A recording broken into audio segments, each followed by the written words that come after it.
There are parts of Arkansas the maps never trusted. Places where the soil refuses to remember footsteps, where trees grow so tightly together that even sunlight negotiates before entering. Blackwater Creek was one of those places.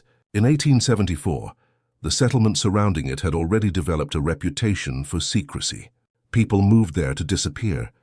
The land rewarded them by making sure their names were rarely spoken again. But one humid July night, a disappearance shook the settlement in a way the elders could no longer silence. Jacob Holt, one of the region's most hardened bounty hunters, walked into the creekside marsh to track a runaway and never returned. His horse came back alone at sunrise, its saddle shredded and its eyes wide with a kind of memory animals don't fake. The men of the settlement gathered at the stable, whispering among themselves, each haunted by the same unspoken suspicion. Everyone knew what name was rising back to the surface. Everyone knew which ghost they feared wasn't a ghost at all. In a dimly lit boarding house, Marshal Dorset sat hunched over a table, sweat sliding down his temples despite the morning breeze. He wasn't drunk.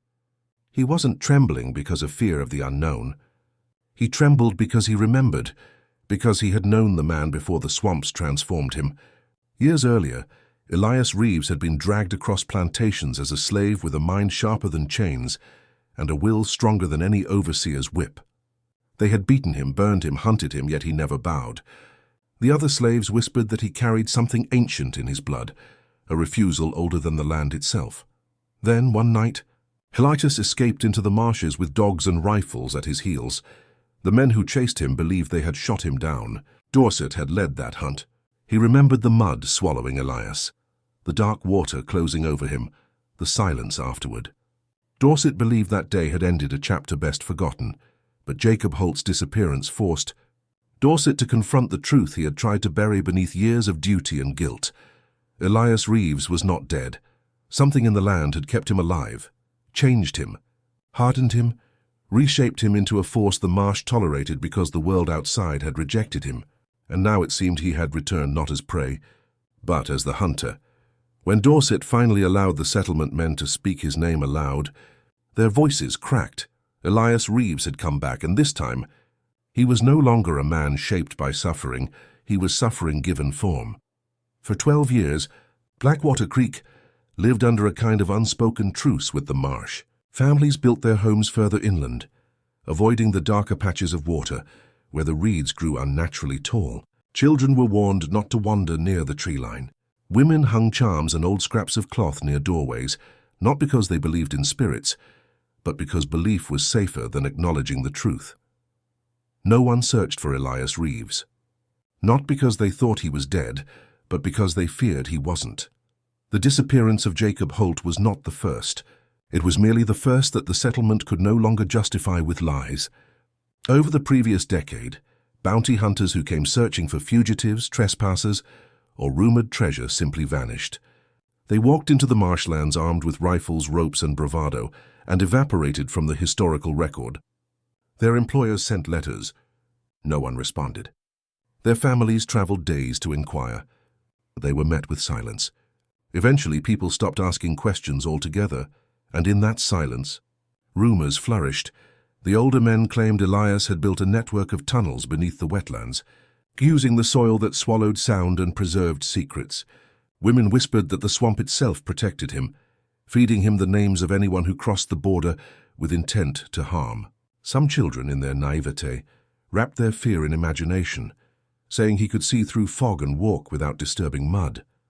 Marshal Dorset aged faster than any man in the settlement. His hair grayed prematurely, and his eyes carried a weight deeper than fatigue. He couldn't forget that he had once led the hunt that pushed Elias into the swamp, bleeding, coughing, half-conscious. He couldn't forget the moment the marsh went still, as though inhaling Elias's body into its throat. Dorset carried the shame of believing he had destroyed a man's life. Now he carried the fear of knowing that man lived in a place no law could reach. He told no one of the night he stood near the creek and saw a silhouette move impossibly fast between the trees. He told no one about the fresh footprints that appeared beside his own, pressing deep into the mud with inhuman precision. He told no one of the whisper that escaped the reeds behind him, not words but a breath, warm, deliberate, unmistakably human. Dorset understood the truth before the rest of the settlement dared to face it. Elias Reeves did not just survive, he adapted, he evolved, and the Marsh became the world that shaped him. The settlement kept no official ledger, not one that was honest anyway. The church maintained a public registry, recording births, marriages, and blessings, but its pages stopped telling the truth the moment people began disappearing. The pastor claimed God called certain men away, but even the children sensed the cowardice in that statement. What the church refused to acknowledge, the Marsh documented with perfect accuracy. Hidden in the attic of the old courthouse was another book, unbound, incomplete, written in 3 different handwriting styles. Dorset found it once during an inspection and immediately recognized it for what it was, a list of the vanished. Men whose families had sent inquiries, men whose belongings were found near the marsh, men whose bodies were never retrieved. Some names were scratched out as though anonymity provided safety. Others were written boldly, defiantly, by someone who knew erasure would be worse than memory. There were 14 entries, spanning 12 years. 14 men who entered the marsh with intent to kill or capture Elias Reeves and never re-emerged. Dorset ran his finger down the list, pausing on each one, whispering its tragic finality. He remembered their faces, their voices, their arrogance. He remembered how each one laughed at the idea of an escaped slave surviving in the wild for so long. Each man believed his rifle, his knife, or his experience would guarantee success. None believed that nature itself could be an ally to the hunted. Dorset felt the marsh reclaiming something each time a man vanished, as though the land, long fed by sweat and blood, decided to return what had been taken from it by force. Or perhaps Elias Reeves had become more than a man, something shaped by years of brutality and isolation. The settlement, fearful of retribution from the outside world, pretended nothing had happened. Letters went unanswered. Officials who traveled close to Blackwater Creek found themselves persuaded to turn back, bribed with livestock, liquor, or silence. Outsiders accepted the explanation that men simply fled their debts or died by misfortune. But Dorset knew better. He sensed a pattern in the disappearances. Each man who vanished had spoken openly of capturing or killing Elias. Each one had underestimated a survivor who learned to read danger the way others read scripture. Elias had been forged between whips and waters, beaten by masters, hunted by dogs, and shaped by the kind of loneliness that transforms fear into instinct. The swamp did not just hide him, it sharpened him, and Dorset understood, with a clarity that tightened his chest, that the Book of Losses was not a record of random deaths, it was a ledger of vengeance. The families of Blackwater Creek lived under a fragile code of silence. It was not enforced by law or religion, but by instinct. Mothers pressed their children into bed early. Fathers avoided the marsh when the fog thickened, and neighbors did not ask questions about the men who never returned. Life continued, but it carried a subtle tremor, like a mirror cracked in a frame, reflecting the ordinary world, but revealing jagged shadows beneath. Some families claimed they had seen Elias Reeves, though no one spoke openly. A young boy described a man wading silently through the reeds, water dripping from his coat, face obscured by shadow, eyes that reflected moonlight like a predator. A widow claimed to have glimpsed a figure watching her from the tree line for hours, though the sun had long set. Even in the daylight he was present, always observing, always waiting. The truth was more unsettling than their stories. Elias did not simply haunt the marsh. He infiltrated the very fabric of the settlement. Letters went missing. Livestock disappeared. Small, cruel misfortunes befell anyone who dared speak too loudly of him. People began to whisper that he could read thoughts, anticipate actions, and punish sins before they were committed. Some of the old families told themselves that this was simply fear taking form, but deep down, each knew it was more than imagination. Churches did not offer comfort. The sermons, heavy with talk of sin and redemption, never mentioned the creeping dread. Priests avoided questions about the missing. Orphanages, which took in children from families who vanished or fled, quietly barred anyone from approaching the grounds near the marsh. Behind locked doors, the children whispered tales of a man who could appear in any shadow, who judged cruelty with precision, and who was not a man at all, but something the land itself had birthed. Dorset, now aged and wary, understood that the settlement had adapted to Elias's presence as one adapts to a natural disaster. reluctantly, silently, out of fear. The families did not speak his name, but in their silence the legend grew. Elias Reeves had become a living memory of the consequences for anyone who dared impose violence on the weak. In this quiet terror, the marsh was no longer just a place. It was a mirror reflecting every lie, every cruelty, every suppressed fear. And Elias Reeves stood at its center waiting. The bounty hunters came from every corner of the South, drawn by whispers of riches, fame, and vengeance. They carried rifles polished to a gleam, pistols tucked into worn leather holsters, and confidence that only comes from a life untested by true danger. They laughed at the local tales, dismissed the marsh as an overgrown swamp, and sneered at the stories of Elias Reeves, a man who had survived chains, bullets, and the unrelenting cruelty of the world. But the marsh does not forgive arrogance, and neither does Elias. By the time a hunter reached Blackwater Creek, the landscape had already begun its work. Paths twisted in impossible loops, tracks disappeared, and water pooled where it should not. Birds shrieked, but no predator followed. The marsh fed off fear, amplifying it, transforming a man's certainty into a trembling vulnerability. Elias moved differently than any man. Years of isolation had reshaped his body, his senses, his mind. He could read intentions like scripture, anticipate movements before they were made, and strike with surgical precision. One hunter was found clinging to a tree, rifle useless in hand, eyes wide and unblinking. Another disappeared entirely, leaving only footprints that ended at the water's edge. By dawn, all 14 men, strong, experienced and armed, had vanished, some dead, some broken, all marked by the presence of a man who had become legend. Local families would never speak of their names again. Official records list them as lost, a word chosen carefully to obscure the truth.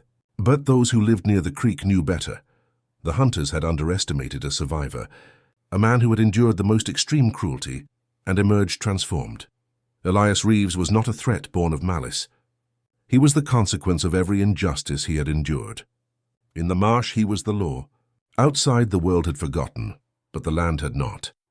And for anyone who sought to challenge him, the lesson was simple: the marsh does not negotiate, and Elias Reeves does not forgive. To outsiders, the marsh was a desolate expanse of reeds and stagnant water. But for Elias Reeves, it was a sanctuary, a temple carved not from stone but from survival, secrecy, and memory. Every fallen tree became a marker, every hollow reed a signal. He moved with the precision of someone who had learned to read the world in silence. Each bird call, each ripple of water, each rustle of leaves told a story. He had learned to interpret the whispers of the marsh as if they were scripture, and in return the land yielded its secrets. It was here that Elias honed the skills that made him feared, alone, yet unassailable. The years of isolation had transformed him beyond the measure of any ordinary man. He had endured hunger, pain, and betrayal. He had been hunted, humiliated, and underestimated. From these trials he had extracted power, the kind that does not need recognition, the kind that bends the environment to its will. The marsh was no longer a hiding place. It was an extension of him, a living entity that mirrored his instincts, guided his steps, and punished intruders. Local legends described him as a shadow among shadows, a phantom that could vanish and appear without warning. Families dared not speak his name aloud, yet the tales persisted, told in whispers to children and travelers. A man who had survived chains, bullets, and betrayal, who punished the arrogant and protected the powerless. In truth, the marsh had taught him more than survival. It had taught him justice, shaped by the dark logic of the world that had once sought to destroy him. Those who came seeking Elias Reeves, bounty hunters, mercenaries, or curious men, never understood the terrain, the traps, or the intelligence embedded in every step he took. The marsh itself became the executioner. Every footprint he left was calculated, every shadow a lure, every sound a warning. And for those who did not heed it, the lesson was merciless. Elias Reeves had not merely escaped the world. He had become its reckoning. In the heart of the settlement, the whitewashed church stood as a symbol of order and morality. Its bell tolled at dawn and dusk, marking time with a rhythm that promised stability. But beneath its polished pews and carved pulpits lay a quieter, more sinister reality. The clergy knew more than they admitted. They had witnessed the strange disappearances, seen the haunted looks in the eyes of families who had lost sons, husbands, and brothers to the marsh. And yet, they preached sermons of faith, forgiveness, and divine providence, carefully avoiding any acknowledgement of Elias Reeves. Father Whitmore, an aging priest with fingers perpetually stained by candle soot, kept records hidden in the vestry. Letters from worried families went unanswered. Shipments of goods for bounty hunters mysteriously never arrived. And children reported fleeting glimpses of a man moving with unnatural swiftness along the tree line. Whitmore noted these occurrences in a small journal, his handwriting becoming increasingly erratic as the years went on. Every entry hinted at a truth the congregation could never bear, that Elias Reeves was no ordinary man, and that the marsh, seemingly untouched by sin, had become a place of terrifying judgment. It was whispered among a few that Reeves's return was inevitable, a reckoning for every slight, every cruelty, every injustice committed against him or others like him. The church, once a sanctuary, had become a silent witness to fear bound by its own complicity. The elders knew that should Elias cross into town, no prayers, no sermons, no holy water could shield the guilty. The divine, it seemed, had withdrawn, leaving only the law of the marsh, and the man who had become its living embodiment. Father Whitmore often prayed in secret, not for protection, but for understanding. He recognized that history had conspired to create Elias Reeves, and that any attempt to alter what the swamp had sanctioned would be futile. The church had closed its doors in public, but in private the clergy watched, waited, and feared the reckoning that was already coming. Children, perhaps more than anyone, carried the memory of Elias Reeves in ways adults could not. In the orphanage near Blackwater Creek, where the settlement hid the children of missing men, whispers of the man in the marsh were woven into bedtime stories. These were not tales meant to comfort.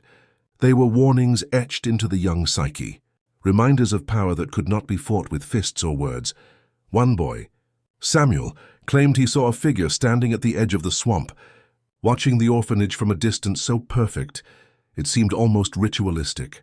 He described eyes that glimmered like fire trapped in shadow, a gait fluid yet deliberate, as if the man had measured every step before it was taken. At first, the caretakers dismissed the child's visions as overactive imagination, but over time the pattern became undeniable.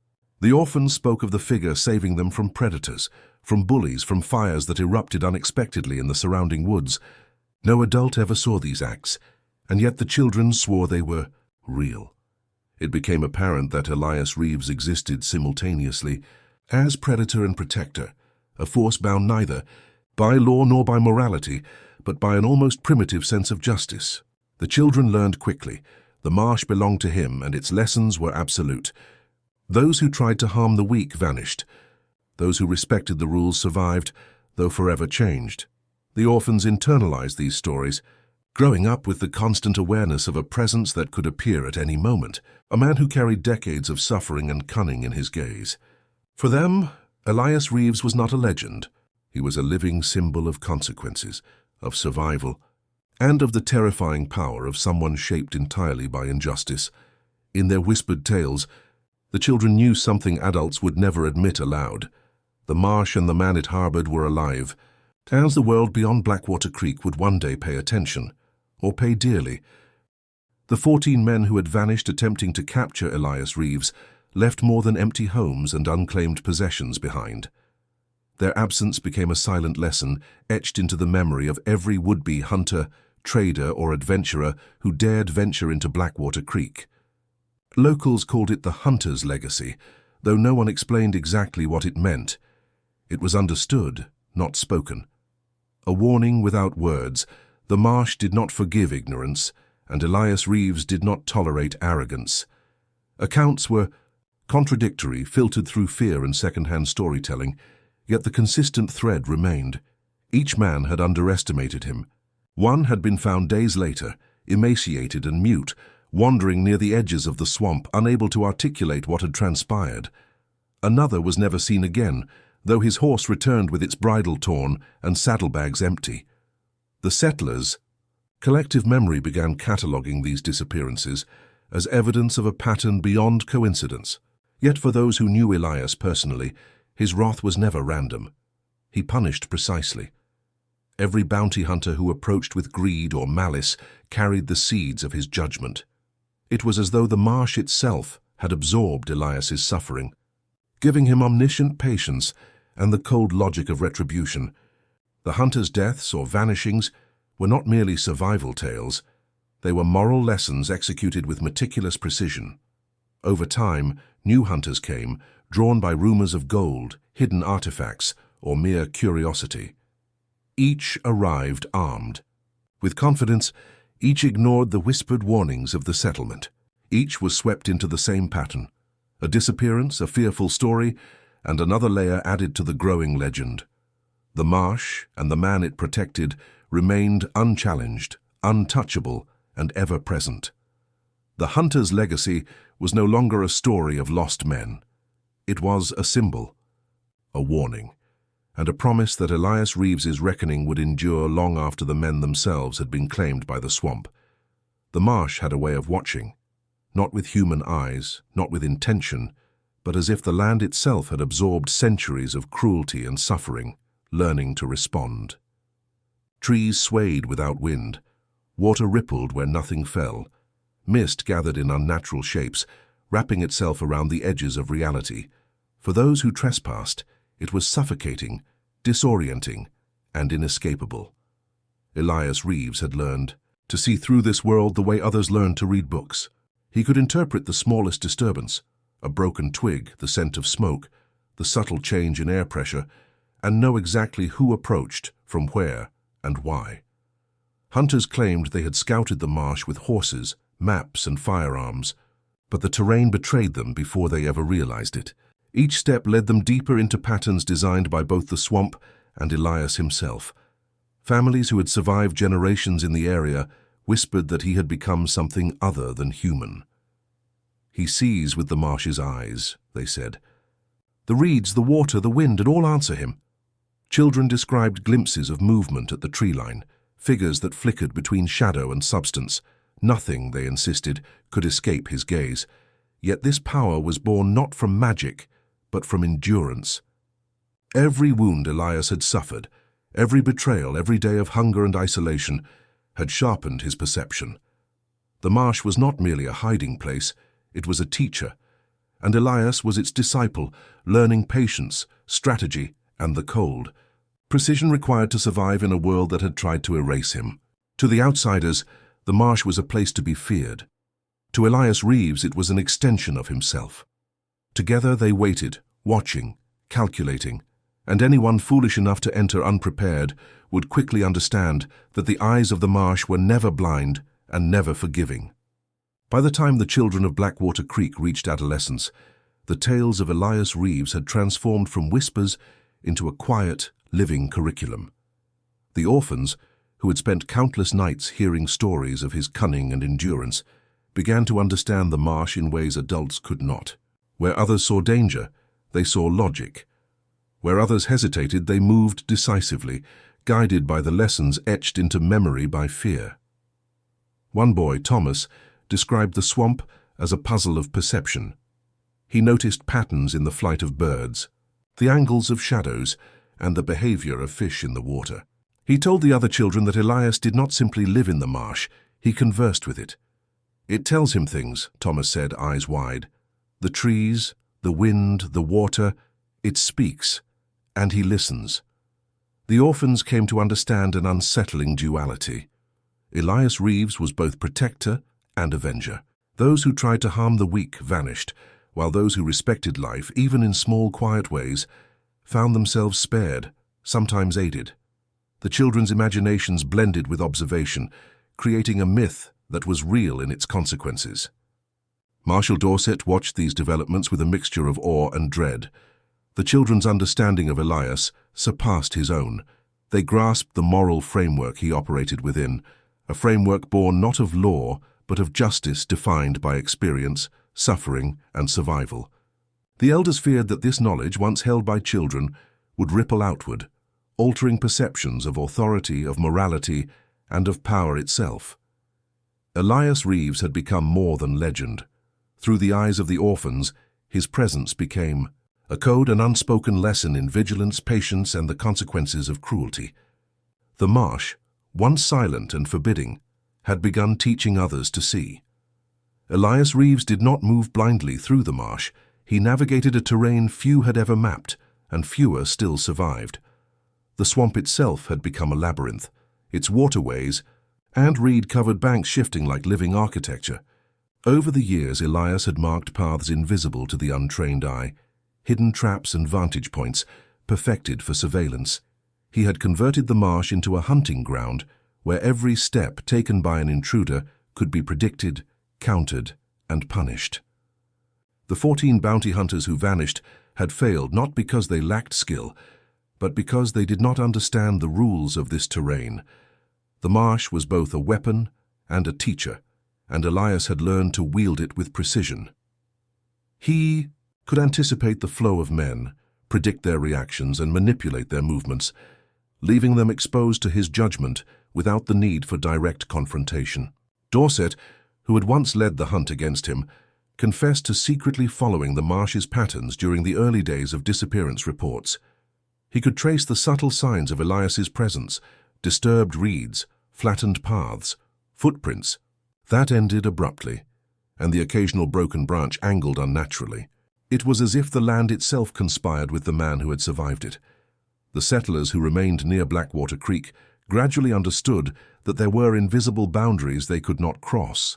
Fields that appeared safe in daylight concealed, dangers that revealed themselves only under the marsh's subtle guidance.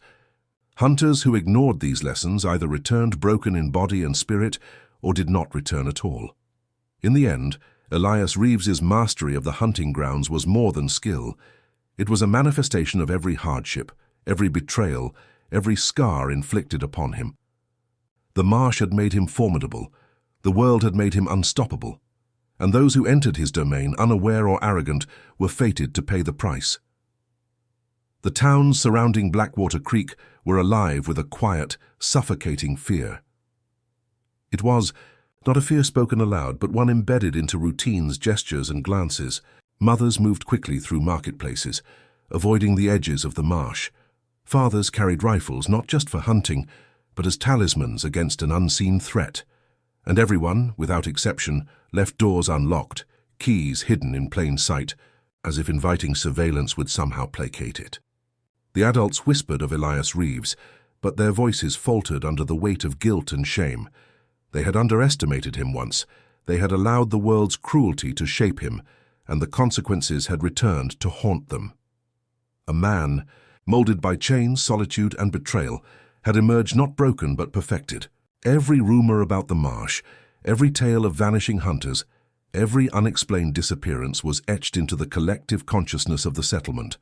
Strangers who arrived seeking work or profit quickly learned the unspoken rules.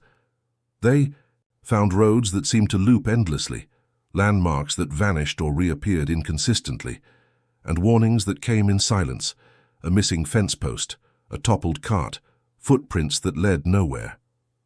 Those who ignored these signs were never heard from again. Even those who had never seen Elias personally felt the weight of his presence. Children's tales, elders' hushed stories, and subtle disturbances in the marsh reinforced an undeniable truth. The man who had once been a slave was no longer human in the conventional sense. He was a force, a reckoning made manifest, a warning to those who thought the world belonged to them. The townsfolk lived under a constant invisible pressure, a tense awareness that their survival depended less on law or guns and more on the mercy or judgment of a man shaped entirely by the cruelties he had endured. Elias Reeves had become the dark pulse at the center of Blackwater Creek, a presence that demanded respect, obedience, and fear.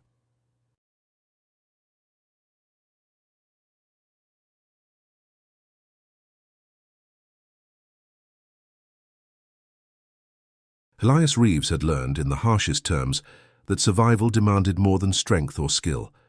It required understanding, patience, and the ability to read intentions before they were acted upon. The marsh had been his tutor, teaching him to perceive threats not only in sight and sound, but in motive and emotion. Every rustle of leaves, every ripple in stagnant water, every scent carried on the wind became part of a larger narrative. Hunters, bounty seekers, and trespassers were predictable.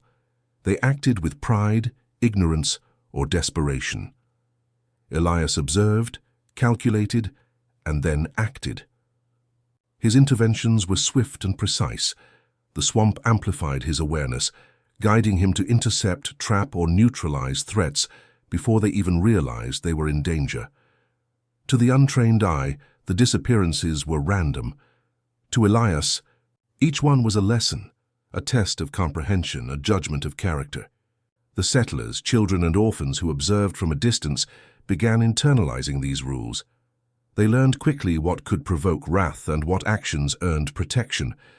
In this unspoken curriculum, Elias was both teacher and enforcer. His morality was exacting, a cold mirror of the injustice he had endured. To survive near Blackwater Creek, one had to honor the marsh, respect the unseen, and understand that ignorance could cost a life. Marshall Dorset, aged and burdened with memory, understood the truth of this lesson more than anyone. He had once sought to destroy Elias, to assert law over nature and man. Now he saw that law was inadequate, morality alone was insufficient. Survival required attunement to the forces shaping the world, and none were as formidable as Elias Reeves and the marsh he commanded. The settlers had learned, slowly, painfully, that the rules of the swamp were absolute. Ignore them at your peril, fail to read the signs, and you too would vanish, becoming part of the silent, unacknowledged ledger that chronicled Elias Reeves's quiet, relentless justice. Jacob Holt had vanished years ago, one of the 14 bounty hunters who dared challenge Elias Reeves. He was assumed dead, another footnote in the marsh's silent ledger. But one fog-laden morning, Dorset spotted a figure emerging from the reeds, a man gaunt, disheveled, and trembling with a terror that had calcified in his very bones. Holt had returned, but he was not the same man. His hands shook uncontrollably, and his eyes, once full of arrogance and resolve, now carried a haunted emptiness. He could not speak coherently at first. Only fragments escaped, words of shadows, shapes in the fog, eyes that followed from the water's edge, whispers that carried warnings. Those who observed him closely noted a strange rhythm in his speech, as if his memory had been forcibly reshaped, edited by experiences too alien for language. Holt described in broken sentences how the marsh had learned him, how Elias Reeves had anticipated every decision he made, guiding him deeper into labyrinths of water and reed until he had confronted something that could not be resisted. He spoke of an intelligence beyond human, a presence that blended man and land, predator and judge. By the time Holt escaped, or rather was released, the hunter had become the hunted in ways the settlement could never truly understand. The townspeople avoided Holt, sensing that he carried something contagious, the knowledge of what lurked beyond the tree line and the consequence of violating it. His return was a cautionary tale written in flesh and shadow. Holt survived, yes, but the man who walked into the marsh was gone, replaced by someone who understood the marsh's cruel pedagogy. Elias Reeves had not merely defeated him, he had transformed him into a living testament of the marsh's law, a reminder that the world could create monsters, but it could also refine them into arbiters of justice beyond human comprehension. The marsh was patient. It did not rush to act, nor did it make mistakes. To the untrained eye, it seemed passive, stagnant, almost indifferent. But beneath its surface, in the tangled roots and shifting waters, it held a memory of every cruelty, every injustice, every act of violence. Elias Reeves had learned to listen to it, to feel its subtle currents, as though they were extensions of his own senses. And in this communion, he had become the instrument of its judgment. Hunters, trespassers, and even the curious who ventured too far into Blackwater Creek were measured, studied, and found wanting. Every misstep, every hesitation, every arrogance was noted. The swamp did not kill recklessly. It allowed Elias to decide who deserved survival, who deserved exile, and who would vanish into the reed-choked waters forever. 14 men had already fallen to his precise reckoning, each disappearance echoing as a warning across the settlement. Families living nearby began to understand intuitively that the marsh's justice was neither arbitrary nor cruel. It was exacting, rooted in the experiences of a man who had suffered beyond measure. The children, in particular, internalized these lessons.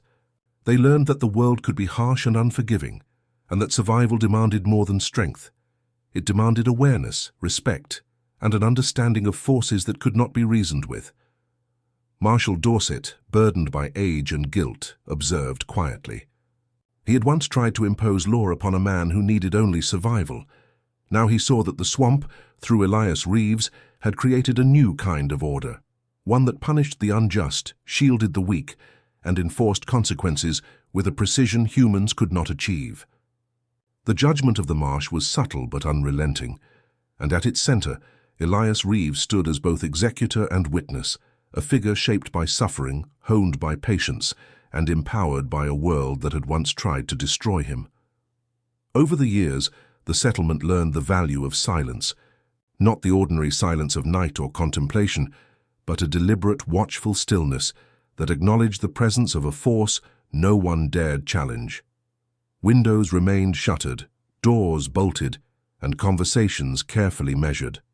The adults, haunted by the disappearances and the return of survivors like Jacob Holt, understood that speaking openly about Elias Reeves or the Marsh invited attention and potentially retribution. Even those who had never seen him felt his influence. A farmer would pause mid-task if the wind shifted just so, a mother would hesitate at the water's edge, and children's laughter was tempered by the knowledge that the Marsh watched and recorded every misstep. Tales of Elias were never fully spoken aloud, yet they were omnipresent in gesture, gaze, and unspoken warning. The settlement's silence extended to its official records. Missing men were labeled as lost or wandered off, letters went unanswered, and bounty hunters' claims were quietly erased. The truth existed only in fragmented memories, whispered accounts and journals hidden in attics or behind church walls. These fragments painted a picture of a man shaped by chains, cruelty, and solitude, returning not as a victim, but as a reckoning.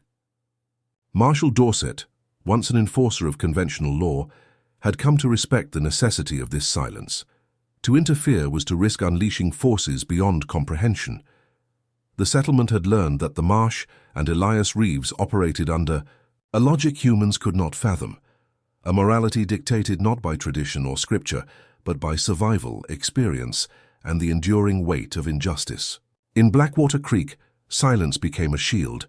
It was the unspoken agreement between those who survived and the force that ruled the Marsh. And within that silence, Elias Reeves continued his vigil, patient, inexorable, and undisturbed by the passing of time or the fears of men. Elias Reeves was more than a man. He was a living testament to the consequences of cruelty and neglect. Every action he took, every vanishing of a bounty hunter or intruder, carried a lesson that rippled through Blackwater Creek. It was a curriculum of survival, morality, and respect, taught not with words but with deeds that could not be ignored. The Marsh had become his teacher, his ally, and his instrument. Through it he observed the world, gauged intentions, and enforced consequences with unerring precision. Families, children, and even lawmen adapted their lives around the patterns he established. Nothing happened by chance. Those who ignored the rules, whether out of arrogance, ignorance, or greed, paid the price. Those who learned, adapted, and respected boundaries survived, often subtly aided in ways they never fully understood. In his private moments, Elias did not revel in vengeance. His actions were not born of malice but of principle. Every hunter who vanished was a product of their own choices. Every trespasser punished according to the logic of the Marsh. He had become a force shaped by the injustice inflicted upon him, embodying lessons learned from chains, pain, and years of solitude. Marshall Dorset reflected on the nature of these lessons. The law he once represented had failed, but the Marsh and Elias had created an alternate system, one that was unyielding, incorruptible, and terrifyingly effective. It was justice distilled to its purest form, a morality that demanded understanding, foresight, and respect for the forces one could not control. Elias Reeves taught that survival was not passive. It required perception, patience, and acknowledgement of the unseen. And in Blackwater Creek, his lessons were etched into every shadow, every waterway, and every life that dared enter his domain.